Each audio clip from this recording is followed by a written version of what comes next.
Hi, everybody. It's wonderful to be with you and joining you from Israel. It's nighttime here. It feels especially powerful in this time where the Jewish community as a whole is suffering to be able to come together in this beautiful way. And, may our practice increase peace within and maybe send out goodness as a result of the beautiful work we're going to do together today. So I want to tell you, to start from a personal place. The sit we're going to do today comes from a personal place. So the work I do at Awakened Body, I work one-on-one with folks, but it's a mode of work that's really deeply grounded in faith.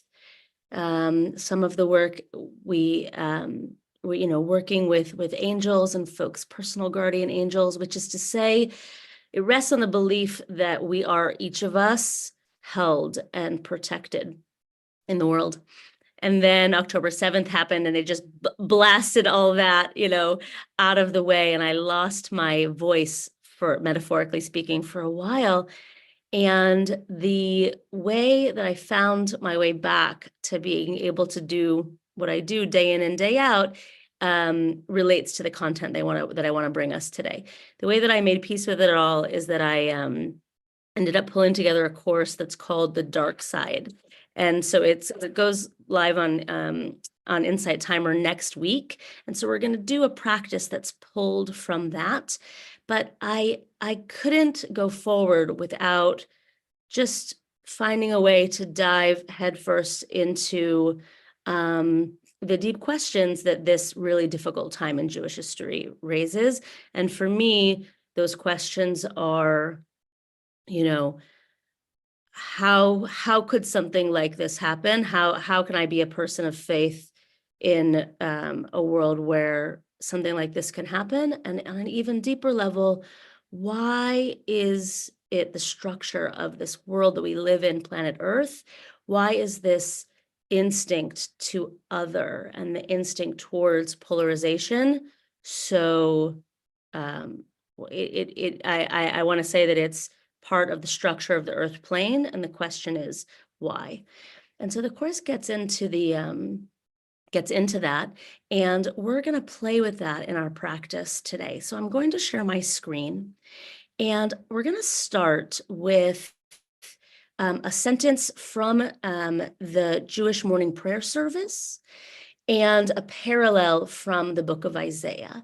So you have two quotes up on the screen in front of you, and as you read them, you'll notice that they're almost exactly the same. So you may or may not know this, but the first major prayer in the Jewish morning service, when we're done with the wake-up practices and the warm-up practices, the first major prayer is the prayer that celebrates God as master artist, creator of the world. And the affirmation that prayer closes with is what you have on the screen. Blessed are you, God, who is maker of light and creator of darkness, maker, doer of peace, and creator of everything. It's a beautiful sentence and a beautiful sentiment. But the rabbis who pulled together this particular part of the Siddur 2,000 years ago, they didn't make it up. They were quoting. They're quoting from the book of Isaiah, who says almost the same thing, and that's the second quote, with one very significant difference. The book of Isaiah, the original statement is, blessed are you, God, who is maker of light and creator of darkness, maker of peace, and creator of evil. And so part of what motivates the big ideas in the Dark Side series, and also that what we're going to practice with today, is this move. What does it mean to celebrate and affirm in a general way that God makes everything? And how is that substantively different than the Isaiah, which Isaiah looks in the world and says, no, there is one, all roads lead back to the one. There is one source, one God, one source. And so if I take that very, very, very seriously, then I need to be able to say in an affirmative way, God makes light and dark, peace and evil. And that really hurts to hold after October 7th. And yet there's something that it's sort of calling a spade, so to speak, right? It's just like, wow, what would that mean to just say, this is part of the design, all of this, even when it's so difficult, so painful, so ugly, so difficult. And the reality is that that is the Kabbalah's claim. So I'm gonna stop talking in a minute. We're gonna get quiet. We're gonna do a sit. We're gonna use a version of this image as our anchor, so you can start to let it sort of make its impression on your mind's eye. But in order to remake my heart and my sense of faith following October 7th, I returned to Zohar, and Zohar makes this very bold claim that for all of the positive, powerful, good, maker of light sides of God, that there is in the divine architecture of the world we live in and all of reality, there is a second side, which is exactly equal, which the Zohar calls the Sitra Achra, which is the dark side. And letting that be true is a really powerful spiritual practice. So with that, we're going to begin to get quiet. We're going to begin to settle in.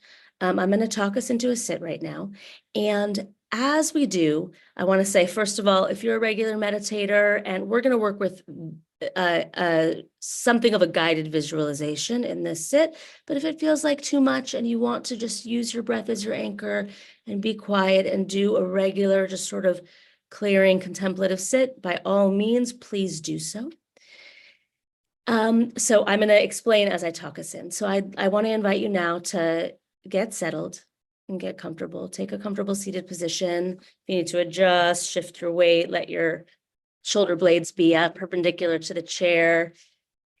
If you have a back, let the seat sort of do what it's designed to do. Gently close the eyes. Let your next inhalation feel the crown reaching up towards the ceiling. And just as we're settling in, I want you to take one exhale out and open mouth. Let yourself sigh. Just release the breath through an open mouth, settling in. Feel how that drops the weight down. Feel a heaviness through the pelvic bowl. You can shift your weight side to side if you need. Just get settled. Let this practice take place from within the body. So this practice that we're going to do, from a Kabbalistic standpoint, we could be imagining two Kabbalistic trees of life, one above the water and one below the water. As an aid for us today, I want to invite you to work with the image on the screen. Or as a possibility, another possibility, you might even imagine yourself sitting at the bank of a lake like this one, your own reflection in the water. So feel yourself now coming to stillness and begin to call to mind that felt sense. As I inhale, I feel my breath in my body. And as I exhale, I feel my way into my reflection. And it can sort of have a vertical feel to it, that my reflection is sort of below the presence of my physical body.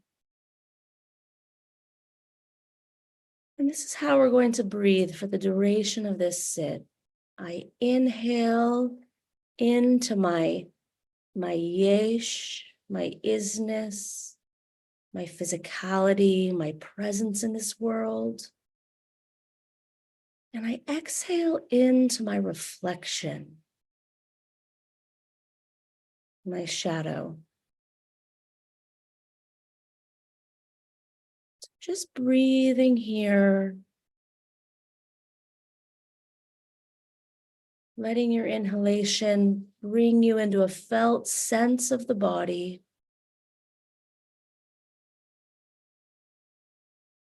Letting your exhalation excavate out a felt sense of my reflection.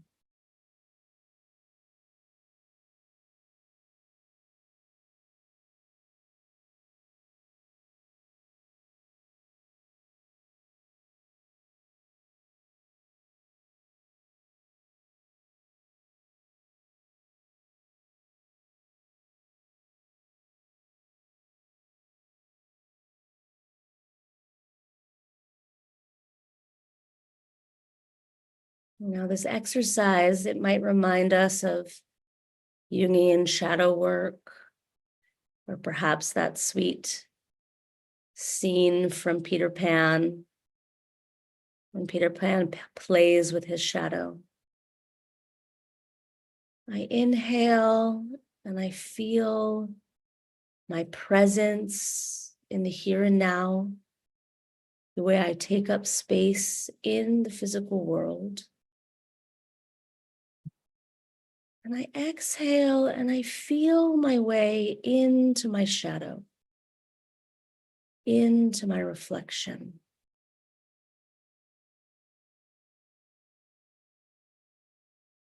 And just as we can gaze at our reflection when we sit on the bank of a river, as we settle into this practice, I want to open up the possibility for you. You can begin to gaze at that reflection.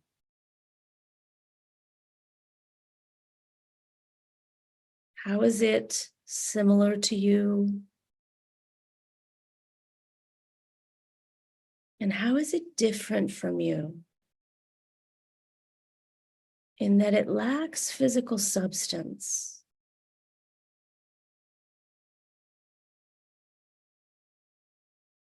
It's created because I am here.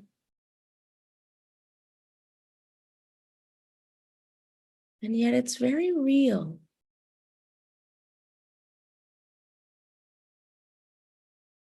So with the inner eye of the mind, beginning to gaze at the reflection, and you might even ask it what it has to teach you today.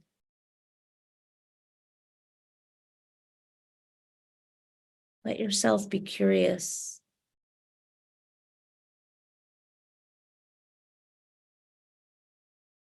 Continuing to breathe, inhaling, feeling my way in to my physicality, and exhaling, exploring in to that reflection which lacks physicality.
And should the mind wander, just gently bringing it back to the breath. Inhale, here I am. Exhale, honoring my shadow.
And before we exit our practice, let's just take a moment to bow to this hidden part of ourselves, to honor it and acknowledge it. Any wisdom that it might have offered you today. And then just give yourself permission, take a moment. If there's anything that you would like to tell to this part of you, this shadow side, any message you might have for it before we exit the sit.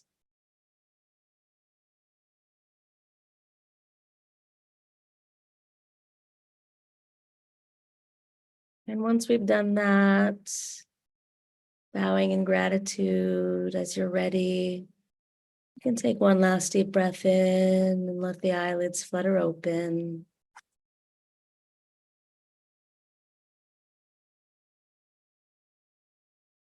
So I would really love uh, to hear in the chat to just take a moment. And if you were able to have a felt sense of the shadow. So of course, this is resonant. So this is reminiscent of Jungian shadow work. So the wild claim of the Zohar is that this dynamic is how the world is, that in order for God to create the masterpiece that is planet Earth, where each of us get to walk around as soul beings in these fleshy spacesuits, that the way to make that happen, the way to let us both have a sense of self and also be able to all live here together with a common perception of reality, is that it was necessary to create a helper. We in Jewish tradition, Satan, who the Christians call Satan, for us, Satan's a helper, to create the helper, which is the illusion of separate. But that one of the consequences of the illusion of separate is that as a result, eventually what we get is also evil. And then it becomes our responsibility to do something about that. And so, of course, Jewish mysticism offers us all kinds of beautiful metaphors about what we might be able to do with it, you know, tikkun olam, um, or tikkun olam, right? Ethical living, actually fixing the world. But for me, letting this instinct towards othering, letting it be true, for me, it was the key to find my way back to my faith. And so that's why I chose to share it with you today. I should have said, we didn't put in the bio. I facilitate a daily 10-minute meditation. We should have said that, called Waking Up into Your Awakened Body. And I'm excited to read all of your comments here in the chat. And with that, Rebecca, I'll hand it back over to you.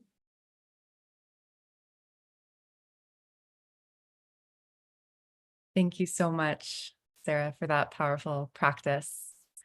We are going to seal this practice, offering an opportunity for anyone who is in mourning or observing a yortzeit, if it is your practice to participate in Kaddish, to do so. If you're not reciting Kaddish, you're welcome to stay present and offer your compassion to those who are. And anyone who is remembering or honoring someone, you're welcome to write their names in the chat. So you, if you're reciting Kaddish, please rise in body or spirit to join me as we recite these words.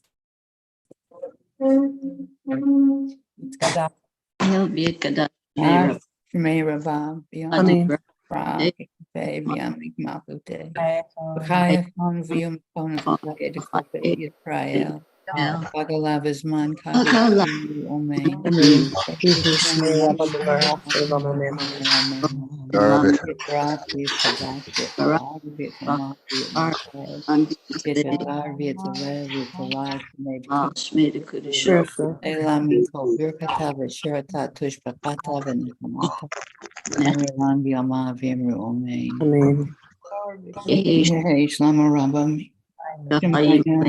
Echaim Aleinu v'Kol Yisrael v'Yimru Amen.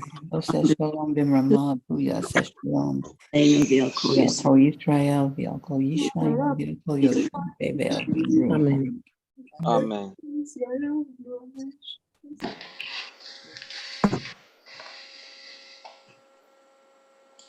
Okay.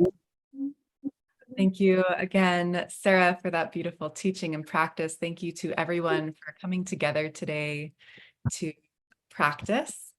And for those who have to leave at this time, we send you off with blessing. And anyone who would like to stay on is welcome to stay on. We'll take 15 minutes now to have a conversation with Rabbi Sara. So if you have a question that you would like to ask related to today's teaching or practice, you're welcome to share it in the chat box. Create it with question in all caps so I can try to catch it. And Sara, I can go ahead and get us started. Let's get you spotlighted.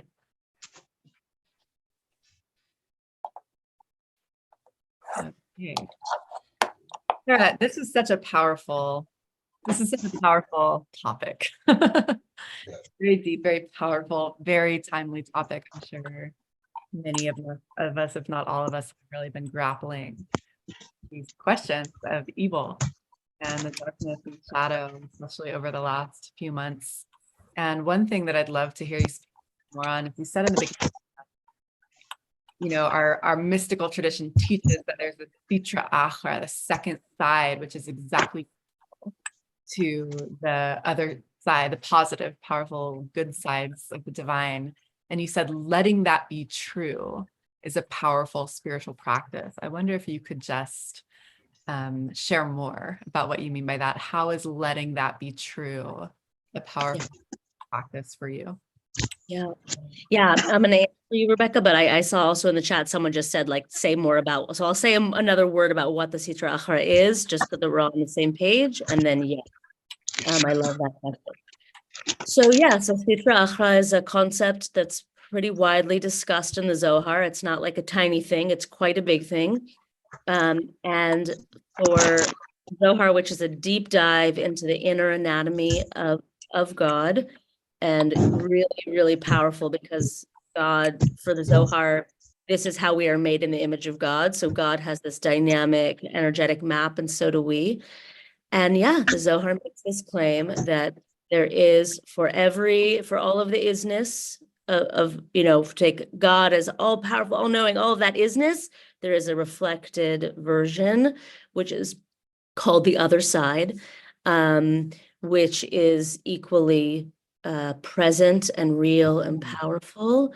The Zohar says that the gateway to the other side is through Gvura, so through our capacity for either building boundaries or judgment. And so that we can really see in the world around us. Like, it's just so easy how quickly we go from I see you as other, I set a boundary between us, I judge you, I hate you, like blah, all of that power comes out. So how is letting it be true a spiritual practice? For me, it goes back to the opposite move that the rabbis made when they were drafting Yotzer, that there is something so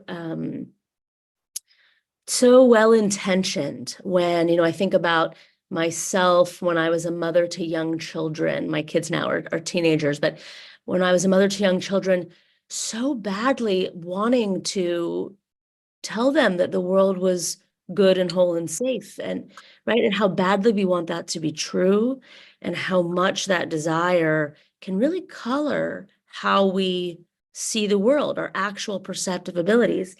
And yet there is something much more gentle when we just, surrender.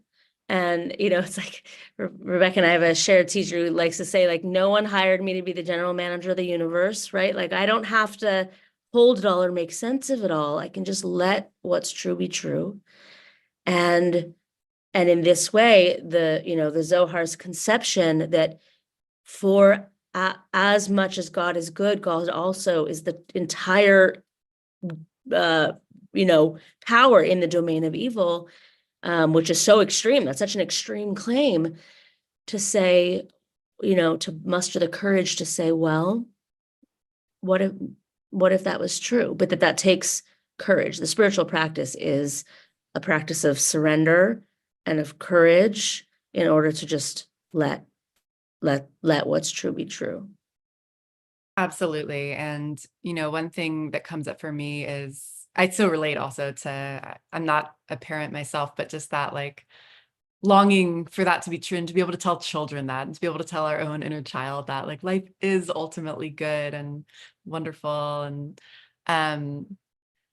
you use the language of exactly equal, the Sitra Achra and the power, the positive sides. And I do wonder, Sarah, is there the understanding or the teaching or space in the Jewish tradition and in the mystical tradition for the idea that, like, this sounds so trite in a way, like sounds so Disney, but for the idea that, like, good does triumph over evil ultimately, or that love is ultimately all powerful and more powerful than ideas of separation and othering.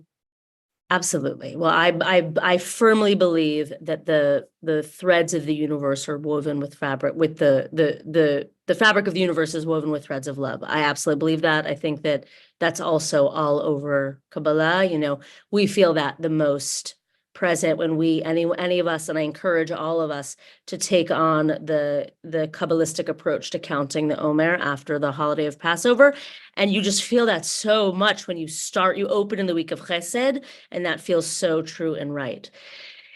The key comes down to, and this is why I find the practice we did today really powerful. The key comes down to the difference between us and our reflection. The fact that the parts of me that are in manifest reality in physical form, or if we think about like the multiverse, right? This idea of the multiverse and all the possible permutations of what could come to be. The reality is, in this right here, right now, this is how I am, and this is how you are.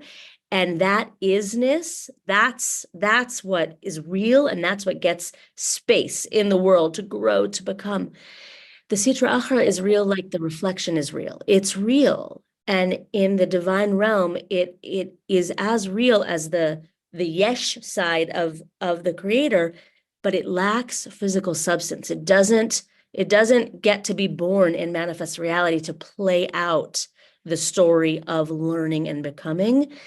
And I think that the answer to your question is that trajectory towards goodness, that's the road we're all on in terms of the learning and becoming. That is what we are here to do, is to play that out. And the proof is that our consciousness is residing in the part of us that is here. I'm in my yesh, I'm not in my reflection. Mm-hmm. I'm hearing you say, like, that is the path. That is the spiritual path that we're on. That is the tikkun. That is what we're learning how to do. Yes. Yes. And the second piece of that is we have to remember that God is one.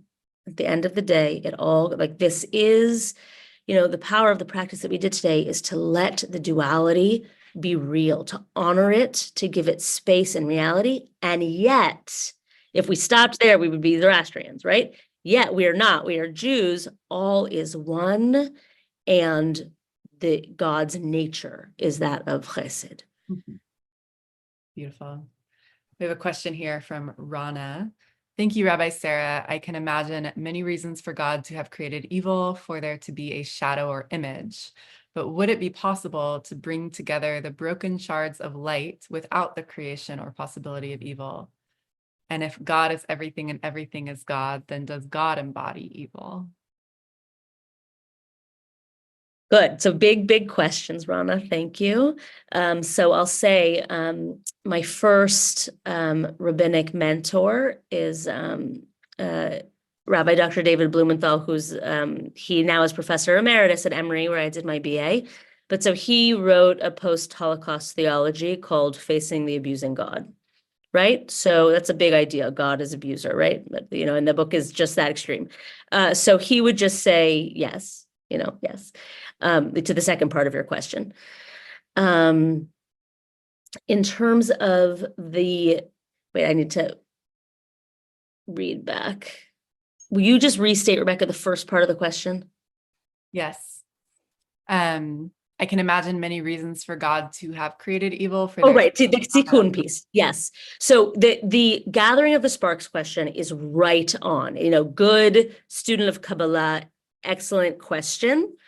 So the idea that we are living in a draft of a draft of a draft of a draft of God's creating of the world, and that in this world there are hidden shards of light from earlier drafts, a more pure version of divinity hidden in our world.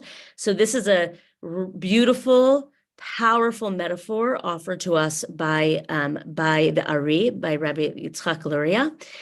And I really needed, when I was crafting the course, The Dark Side, I spent a lot of time sitting exactly with your question, Rana, and the conclusion that I came to, I really believe that the theory of the Sitra Achra is an alternative to this Tikkun Olam practice, because fundamentally, the Sitra Achra, what I want to say is the Sitra Achra is not the shattering of the vessels, and it's not the shards.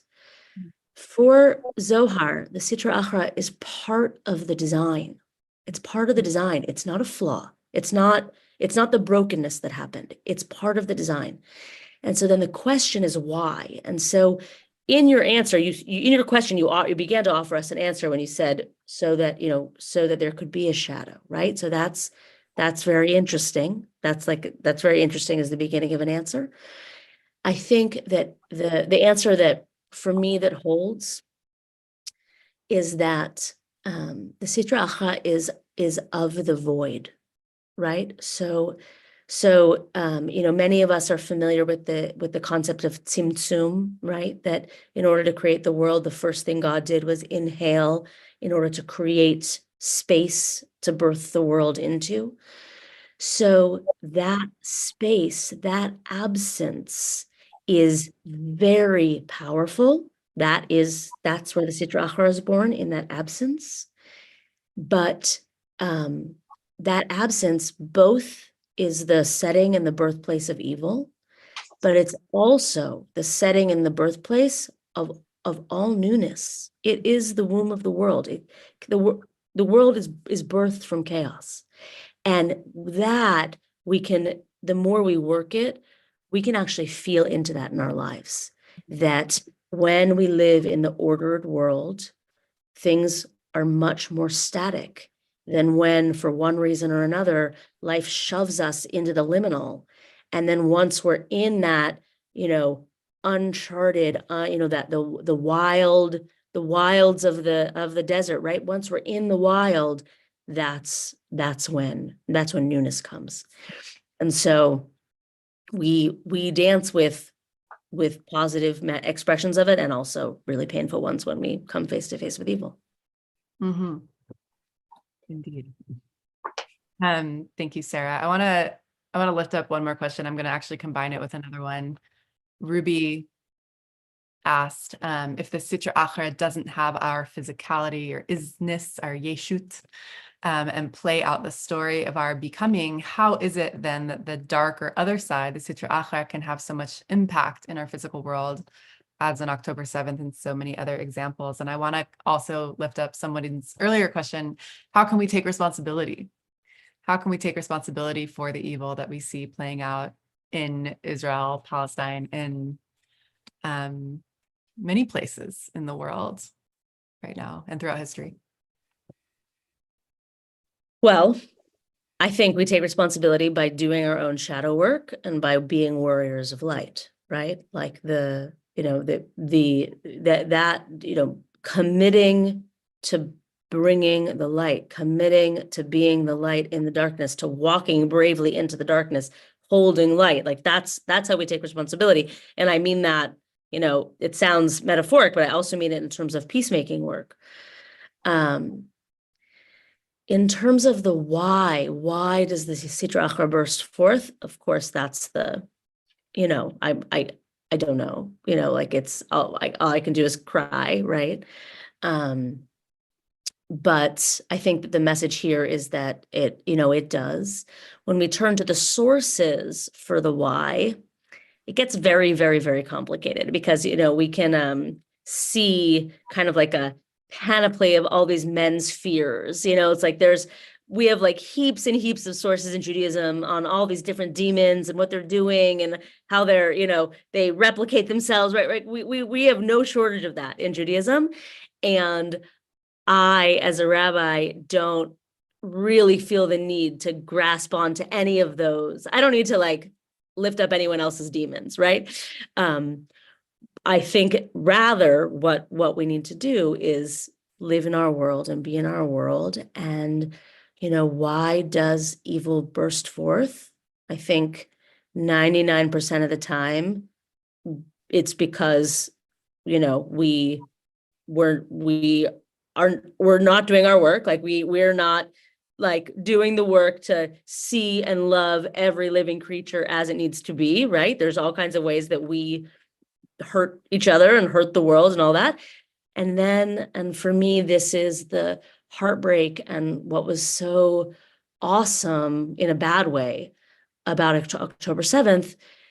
And then sometimes it feels like things are even bigger than that. We as a Jewish people have known such tragedy also.